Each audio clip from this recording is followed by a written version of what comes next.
Segunda aos Tessalonicenses, capítulo 3, do versículo 1 até o final.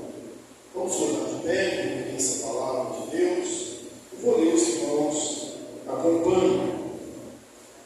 Repetindo, segunda aos Tessalonicenses, capítulo 3.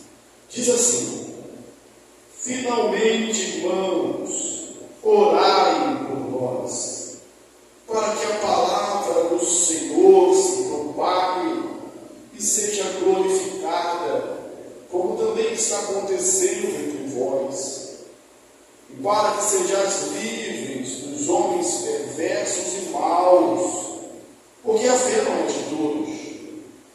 Todavia, o Senhor é fiel.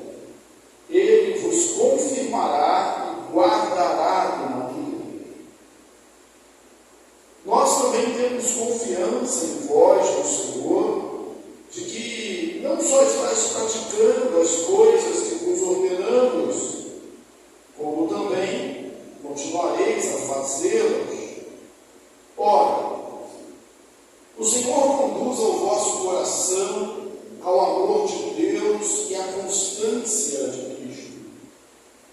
Nós vos ordenamos, irmãos, em nome do Senhor Jesus Cristo, que vos aparteis de todo irmão que ande desordenadamente, e não segundo a tradição que de nós recebestes, pois vós mesmos estáis cientes do modo por que vos convém imitarmos, visto que nunca nos portamos desordenadamente entre vós, nem jamais comemos pão à custa de outro.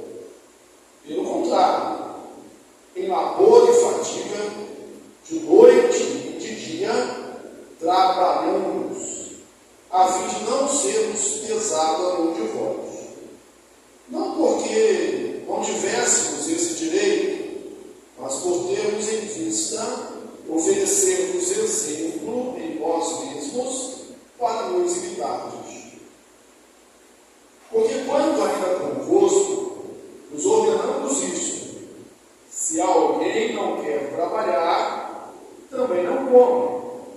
Pois de fato estamos informados de que entre vós há pessoas que andam desordenadamente, não trabalhando, antes se intrometem na vida alheia. A elas, porém, determinamos e exortamos no Senhor Jesus Cristo, que trabalhando tranquilamente, comam o seu próprio pão. E vós, irmãos, não vos canseis de fazer o bem. Caso alguém não preste obediência à nossa palavra dada por essa epístola, notai-o, nem vos associeis com ele, para que fique envergonhado. Todavia, não o considere por inimigo, mas adverti-o como irmão. Ora, o Senhor da paz, Ele mesmo, vos dê continuamente a paz em todas as circunstâncias. O Senhor seja convosco. A saudação é de próprio punho, Paulo. Esse é o sinal em cada epístola. Assim é que eu assino. A graça do Senhor Jesus Cristo seja com todos nós. Bem? Assentai-vos. A palavra que mais aparece no texto é a palavra desordenadamente. Aparece 3 vezes. Ele orienta que não ande desordenadamente. Ele mesmo diz que quando eles, Paulo, Silvano, Silas, Timóteo, estavam entre eles, não andaram também desordenadamente. E ele recebe a informação de que há alguns que andam desordenadamente. Então, se tem algo que nós precisamos aprender hoje,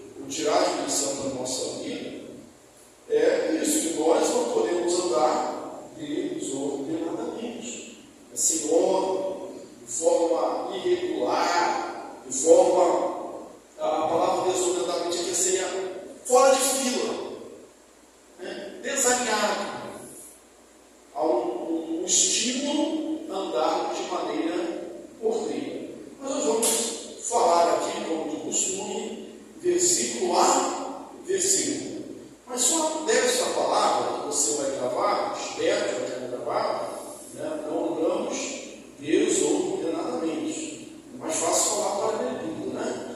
Então, nós não podemos andar assim. Paulo orienta a não andar assim, nós não podemos andar assim. E havia em Tessalônica crentes que andavam dessa maneira, né? Fora de fila, fora de ordem, desordenadamente, e isso era ruim, era mal para a igreja, mau testemunho, mal para a vida do próprio crente, certamente.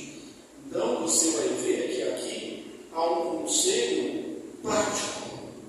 A teologia e a prática, elas precisam caminhar de mãos dadas, né? Tem a ortodoxia e a ortopraxia.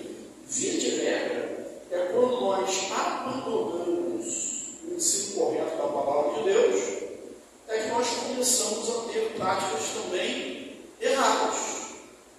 Por isso que há tanta orientação em conhecer a Deus, pensamos, aproximamos em conhecer o Senhor, no modo aí da nossa escola dominical, o texto de Oséias, examinar as Escrituras, porque quando estamos firmes na palavra, a nossa prática, consequentemente, também é boa. Agora, quando se abandona a palavra, a prática também tende a se desvirtuar.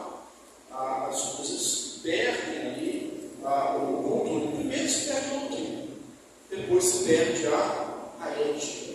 É sempre assim. Uma das descrições proféticas, aí ele pergunta assim, por que estava acontecendo isso? Né? Porque tu, ó sacerdote, rejeitaste o ensino, eu também te rejeitei. Então, há uma nisso. Nós vamos aqui versículo a versículo e a gente vai chegar nesse desordenadamente também. Vamos lá. Finalmente, irmãos, Paulo aqui está mostrando realmente que ele está concluindo a carta.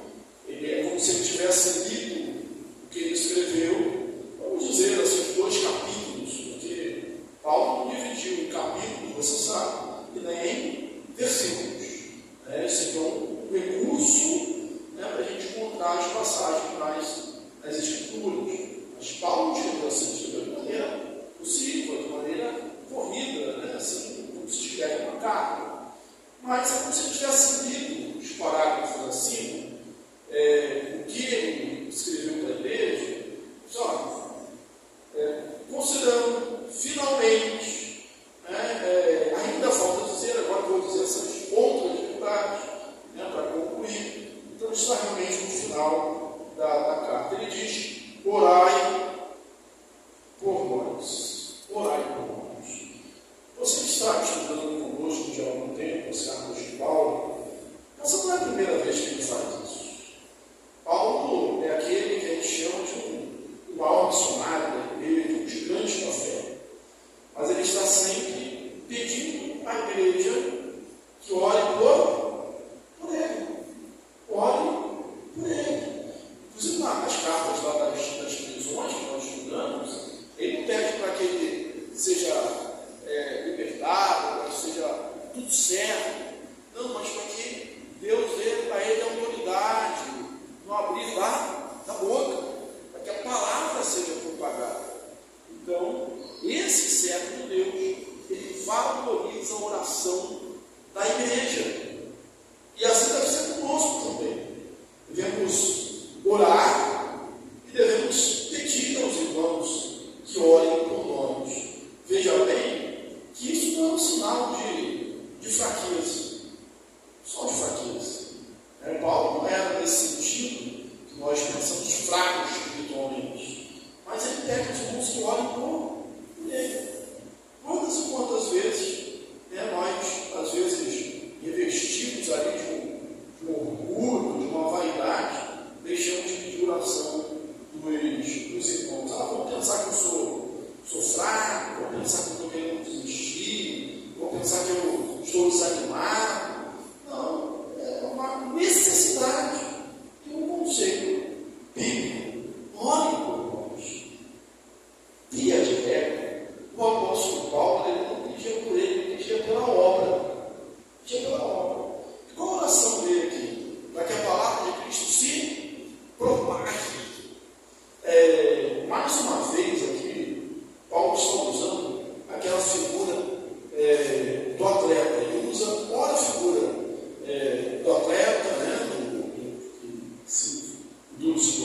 cristã, que olha para frente, que busca o alvo, olha para o militar, né? Olha para a igreja da noite, porque usa mais uma vez a figura do atleta. Esse se propague, corra, é alguém que está numa pista correndo, um tiro, está em grande velocidade. Então, ore para que a palavra se propague, para que ela corra, como aconteceu entre vocês. E você sabe que Paulo plantou a igreja de Tessalônica em 3 finais de semana, 3 sábados. Então, se há um lugar em que a palavra correu, foi ali em Tessalônica. Ele está dizendo que a palavra corra também, que ela se propague. Aqui, nós estamos prevendo, possivelmente em Corinto, como aconteceu aí entre vocês, os tessalonicenses, e também que sejamos livres dos homens perversos e maus, porque a fé não é de todos. Seja livre dos homens perversos e maus, porque a fé não é de todos. Por vezes, nós somos tomados por uma ingenuidade.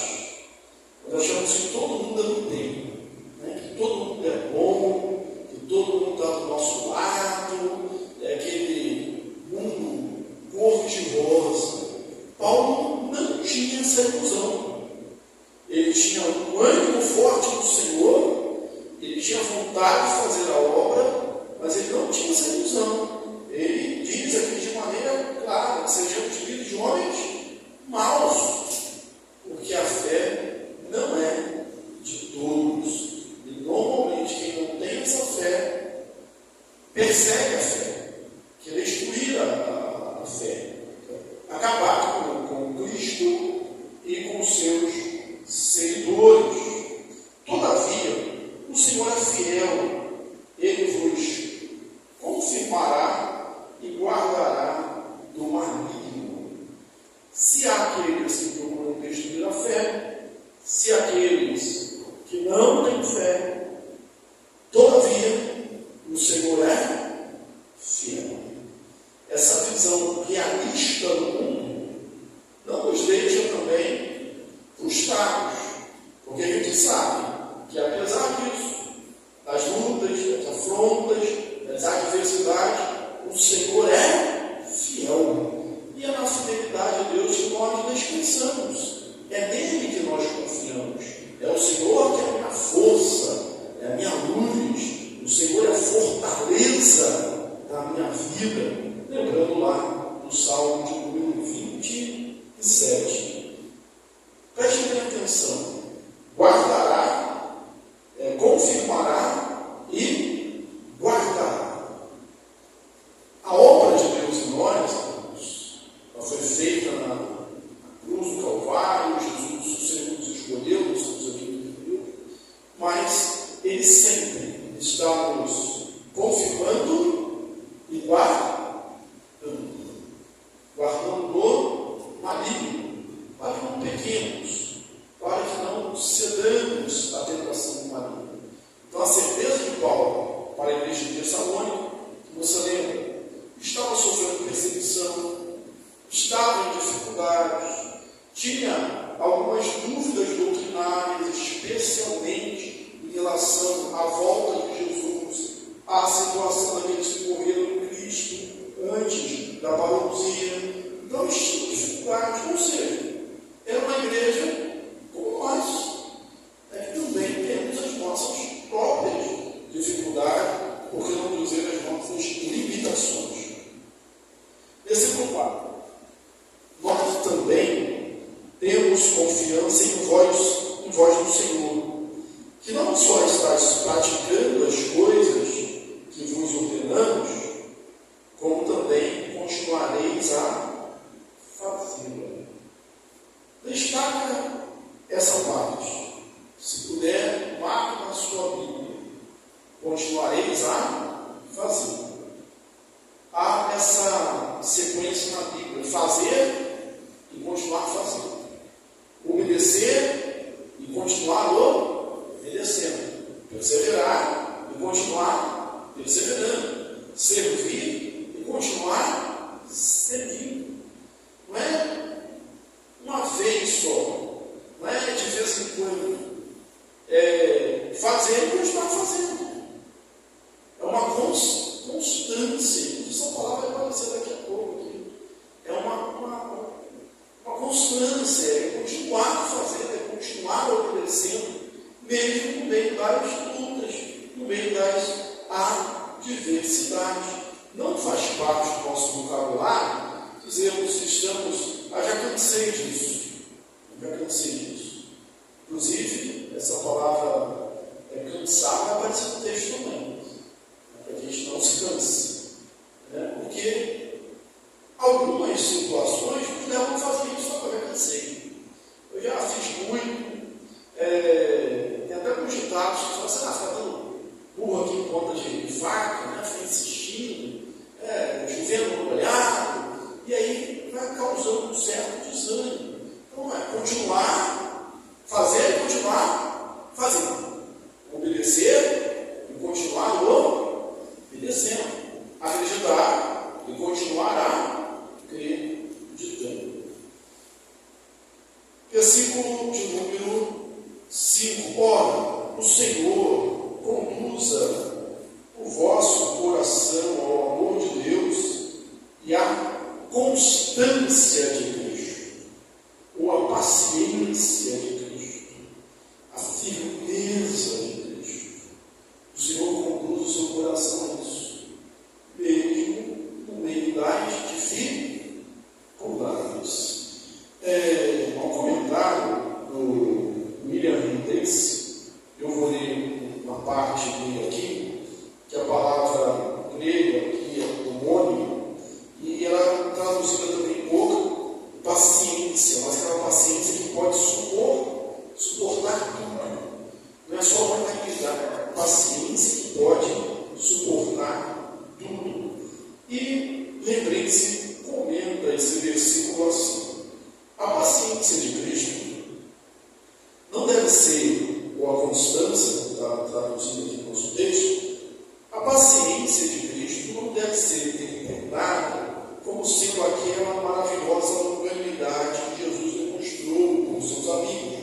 Por exemplo, por Pedro, paciência é a graça de suportar o peso. Equivale à firmeza, não importando qual seja o custo. Suportar o peso, firmeza, não importando qual seja o custo. Importa o preço que seja necessário pagar. Em quase todos os casos em que o apóstolo prega o termo, ele também usa alguma palavra que indica hostilidade dirigida contra Cristo e seus seguidores, ou as provações e dificuldades que os mesmos têm de suportar. Porque não é só suportar ou ser paciente ou ser constante quando está tudo bem, é fácil, não há nenhuma adversidade. Então, normalmente, essa palavra é usada e bem usar a dificuldade. E aí, nós vamos ler aqui alguns versículos bíblicos apenas para isso ficar bem enraizado no nosso coração e confirmar essas comparações aqui que foram citadas. Romanos 5, 3, 4. Perseverança em meio à tribulação. Paulo, aos Romanos, vai dizer assim: e não somente isso, mas também nos gloriamos nas próprias tribulações, sabendo que a tribulação produz perseverança, e a perseverança experiência, e a experiência esperança. Eu lembro que em outro lugar, Paulo diz assim: a momentânea e leve tribulação. E a gente sabe que as tribulações ou as lutas de Paulo não foram nem momentâneas, nem leves.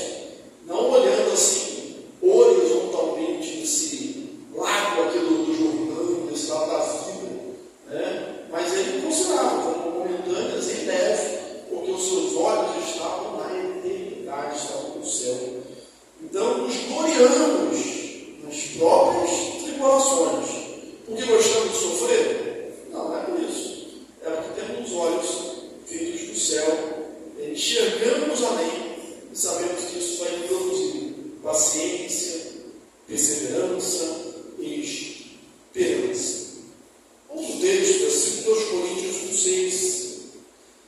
perseverança no meio do sofrimento.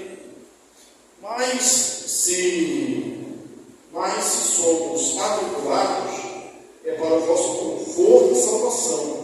Se somos confortados, é também para o vosso conforto, o qual se torna eficaz, suportando vós com paciência os mesmos sofrimentos que nós também padecemos, suportando com paciência os mesmos sofrimentos que nós também padecemos. Há um outro versículo, não lembro agora referência, mas que, para consolar os crentes, ele diz assim: lembrando sofrimentos iguais aos vossos, estão se cumprindo nos vossos irmãos, na vossa irmandade espalhada pelo mundo. E é bom a gente lembrar disso. Nós não somos os únicos que sofremos, nós não somos os únicos que temos dificuldades. Todos nós temos. Lembrei que agora uma frase de Billy Graham, li essa semana, essa frase, diz assim: o sol nasce para todos. Bons, maus, justos, injustos. Ele diz assim: o sol nasce para todos, mas a sombra do onipotente é só para os escolhidos. Então, o sol nasce para todos, mas a sombra do onipotente é só para aqueles que creem. Para você.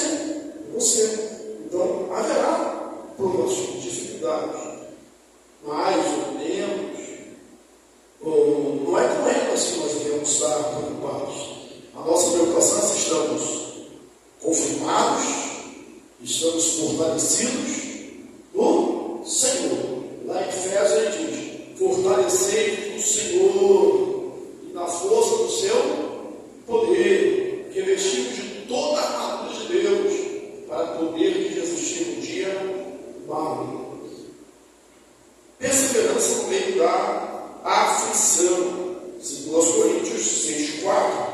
Pelo contrário, em tudo recomendamos a nós, como ministro de Deus, na muita paciência, nas aflições, nas privações, nas angústias, na muita paciência, constância, essa capacidade de suportar tudo, independentemente do custo, e às vezes do alto custo. 2 Coríntios 12:12. Perseverança em meio à perseguição e angústia. Os ais credenciais do apostolado foram apresentados no meio de vós, com toda a persistência, longanimidade, paciência, por sinais, prodígios e poderes miraculosos. Segundo aos Tessalonicenses 1,4, perseverança em meio à perseguição, a tal ponto que nós mesmos nos gloriamos de vós nas igrejas de Deus, à vista da vossa constância e fé, em todas as vossas perseguições e tribulações que suportais. Constância e fé.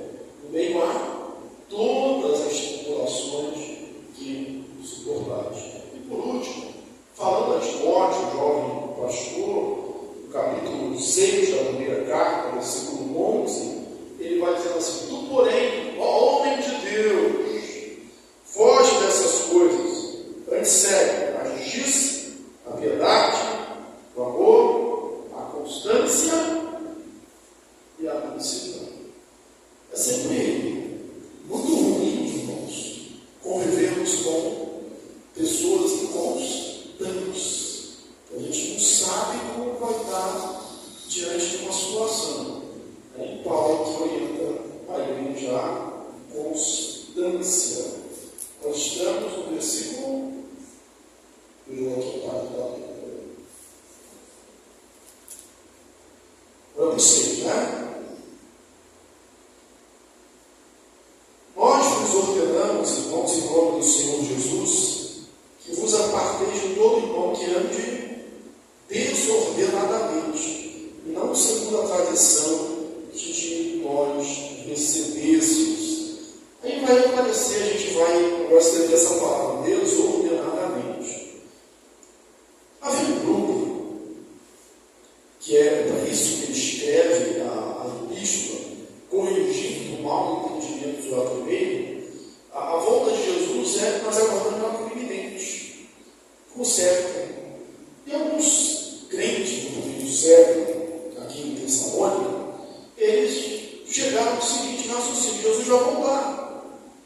Se Jesus vai voltar logo, eu não preciso mais trabalhar. E passaram a viver ociosos, na vadiagem, passaram a viver sem produzir absolutamente nada.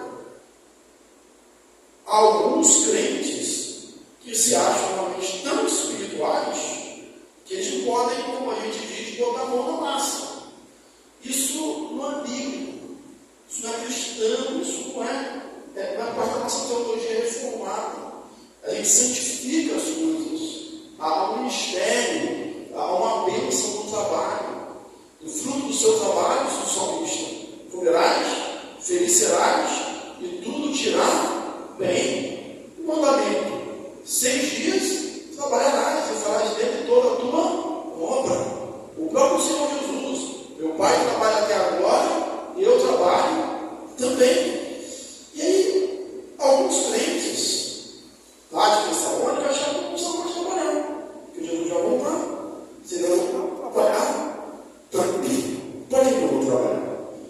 E Paulo, irmãos, ele dá a orientação, e mais do que orientação, ele dá o exemplo. O exemplo realmente é algo que, como diz aí a frase popular, arrasta, né? O exemplo arrasta, o chanta, né? E o seguinte, que o pai deve 3 coisas ao seu filho.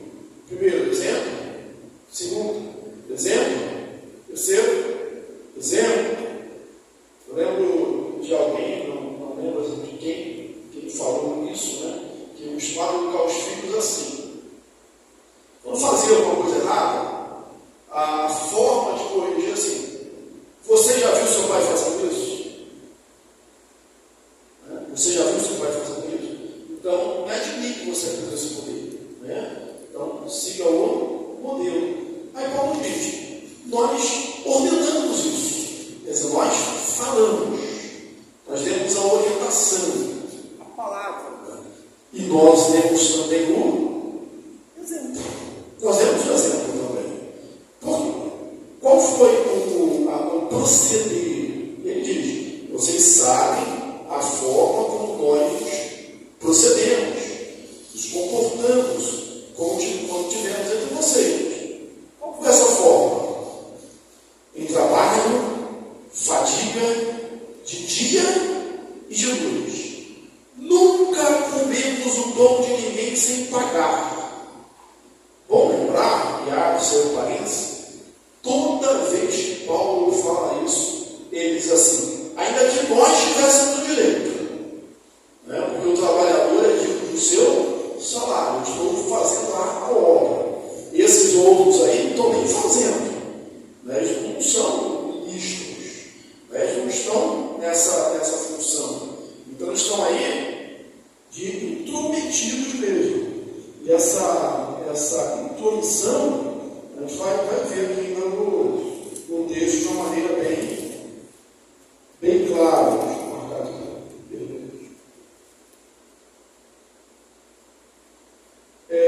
Por que ele fazia isso? Havia 2 razões básicas.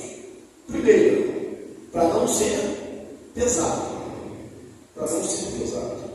Ele era um fazedor de tendas, para não ser pesado a voz.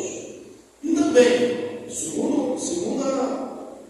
causa, né, o segundo motivo, para vos deixar exemplo. E por que então havia alguns lá em Tessalonicenses fazendo exatamente o contrário e andando, como ele disse aqui, desordenadamente? Não podiam dizer que era porque não tinham aprendido. Não podiam dizer que é porque não tinham tido exemplo. Porque Paulo tanto ordenou, quanto também mostrou. Estivemos entre vós no trabalho, dia quanto de noite, para não ser pesado e também para deixarmos exemplo. E aí ele diz assim: eu ordenei quando estive aqui com vocês, aquele que não quer trabalhar, também não coma. Observe que não é aquele que não pode trabalhar. Tem pessoas que não podem trabalhar por uma limitação de saúde, talvez por causa da idade. As crianças nós temos que manter, mas é aqueles que não querem. E lembra que eu falei lá da ingenuidade, que às vezes a gente é ingênuo? Né? Tem gente, irmãos, que não quer. Tem gente que não quer. Não é que não haja oportunidade, não é que não haja trabalho, é que a pessoa realmente não quer, não há esforço, não há vontade, não há constância. E aí Paulo usa a própria lógica. Tá bom, o raciocínio é esse, né? Você não vai trabalhar porque Jesus não voltar. Então, se Jesus não voltar, você também não precisa comer. Quem não quer trabalhar também não coma. Esse exemplo é porque, via de regra, desde aquele tempo, nós trabalhamos para comer. Porque existem, para alguns grupos, essa palavra de Paulo aqui, aquele que é muito rico, né, que vive de renda, só que não trabalha, continua comendo. Né? Mas para a maioria das pessoas, né, é exatamente isso. Se eu não trabalho, eu não como. Até umas tirinhas aí nas mídias sociais, né? Aí tem umas coisas engraçadas, dizendo assim: eu tenho um bom incentivo, né? Que é um bom incentivo para trabalhar. Aí mostra algo bonito, né? Esse é um bom incentivo para você acordar de manhã e trabalhar, uma boa motivação, é autoajuda, né? Não quero, estou com vontade, estou cansado, esse calor que está fazendo, sair de casa, a gente já fica mais descansado naturalmente por causa do clima. Mas aqui é um bom incentivo, né? Você tem que pagar esse boleto, tem que pagar essa conta. Então quem não quer trabalhar também não come. Agora veja, irmãos, que do outro lado, o viver ordenadamente não é algo tão pesaroso, não é algo tão difícil de fazer. Eu me identifiquei bastante aqui com esse texto, quando ele vai dizer a palavra assim, tranquilamente. Está aí no versículo 12. A elas, porém, que estão vivendo desordenadamente, aquelas pessoas, a elas, porém, determinamos e exortamos no Senhor Jesus Cristo que, trabalhando tranquilamente, como o seu próprio pão. Não precisa, afobação, neurose, tranquilamente, fazendo a sua parte, lembrando de outro texto bíblico, o que tiver a mão para fazer, faz conforme as suas forças, fazendo a tua parte, tranquilamente, como o seu próprio pão. E aí, tem aqui, no fim, uma orientação que eles, o não trabalhar, gerava algumas coisas. Tem aquele ditado assim, cabeça vazia, oficina do diabo. Já ouviu? É verdade, né? Tinha um Renan Thaís, o pastor de Isaías também, não sei se ele dizia isso aqui, mas uma vez ele me disse, para mim, como pastor, né, na época, se eu descer ordenado, quem trabalha, não dá trabalho. A pessoa está tão envolvida trabalhando, não dá trabalho. Agora, a verdade o oposto não é verdade. Quem não trabalha, dá trabalho. Está a cabeça vazia, está sobrando tempo. Né? Aí vai dizer assim, que se intrometem na vida alheia. Se intromete nas questões de administração da igreja, não tem nada a ver com ele.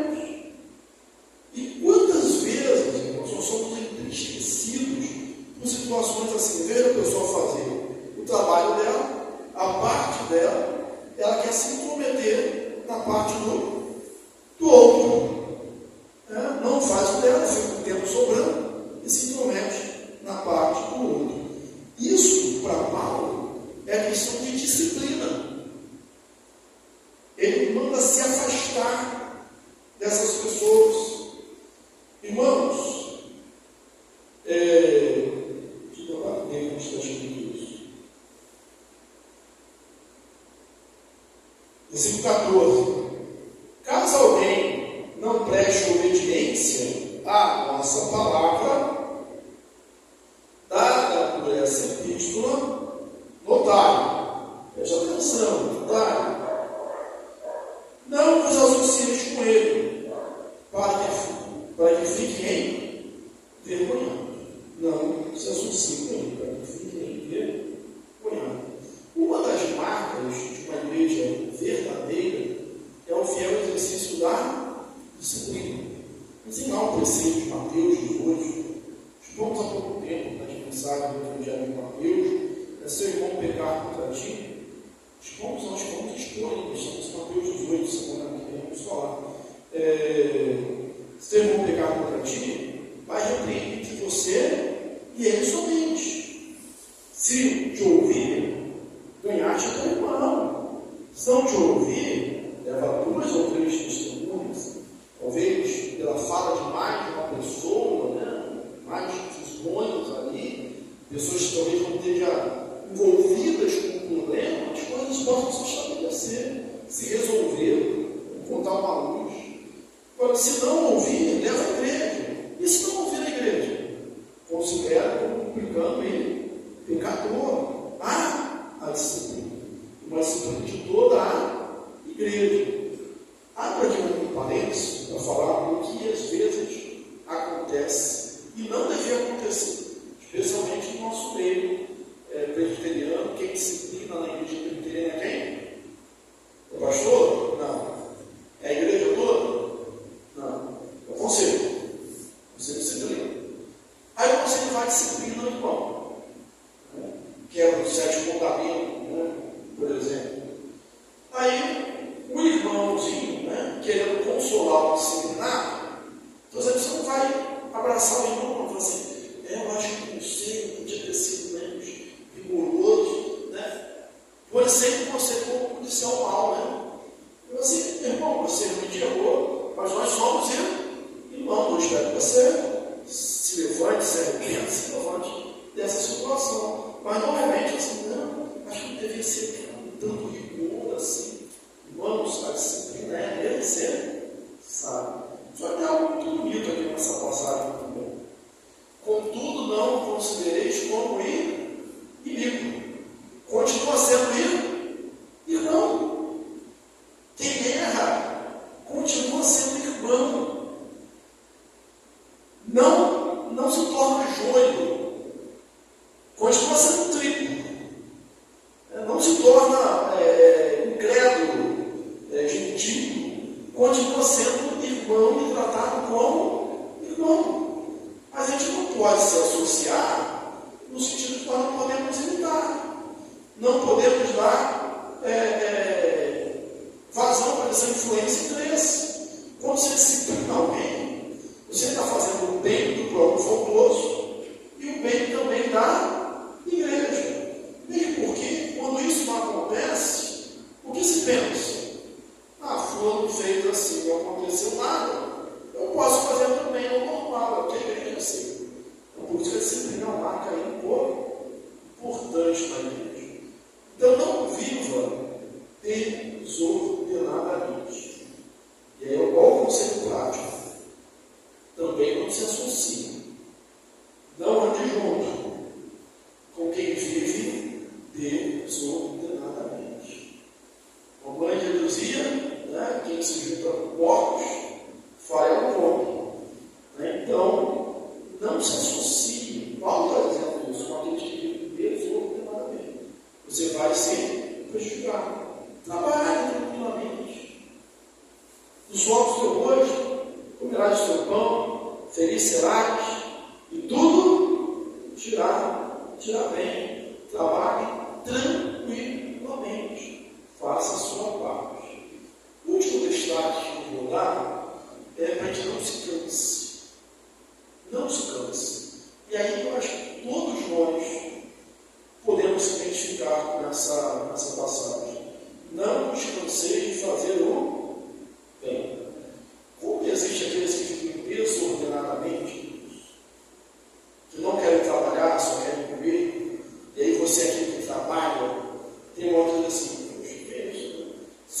humano pode, sombra e água fresca ficar comendo, eu posso também, eu quero também. Né? Então não se canse de fazer o bem. Você que trabalha, continue trabalhando e continue fazendo bem. A generosidade é parte da vida cristã. O egoísmo vai na contramão da fé em Cristo. Então não se canse de fazer o bem. Muitas vezes nós nos cansamos. A gente ajuda uma vez, não dá certo. A gente ajuda 2 vezes, não dá certo. E a gente vai agora, não. E na rua, então, eu que trabalho na Central do Brasil, se você for ajudar todo mundo que te pede, é como se você saísse com umas notas extras, né, de R$2 para te dar. Porque no trabalho, até entrar no trem, uma porção de gente paga. Né? Quando você entra, tem mais gente pedindo. Se você pedir, for dar a todo mundo. E a gente sabe que muitas daquelas pessoas ali, né, se enquadram nisso aqui, ó, não quer trabalhar. Não quer trabalhar. Agora, tem outras pessoas que não podem. O nosso risco é generalizar. Né? E aí a gente não ajuda a ninguém. Então, meu irmão e irmã, não se canse de fazer o bem. E viva, se a palavra negativa é desordenadamente, não viva ordenadamente. Há muitos lucros, há muitos benefícios numa vida organizada, numa vida de trabalho. Isso faz muito bem a cada um de nós. Veja que Paulo está falando de algo essencial para a fé cristã, a saber, a certeza, a evidência da volta pessoal de Jesus. Mas ele está falando também de coisas práticas. A doutrina e a ética andam de mãos dadas, andam juntas. E é assim que a gente precisa viver também.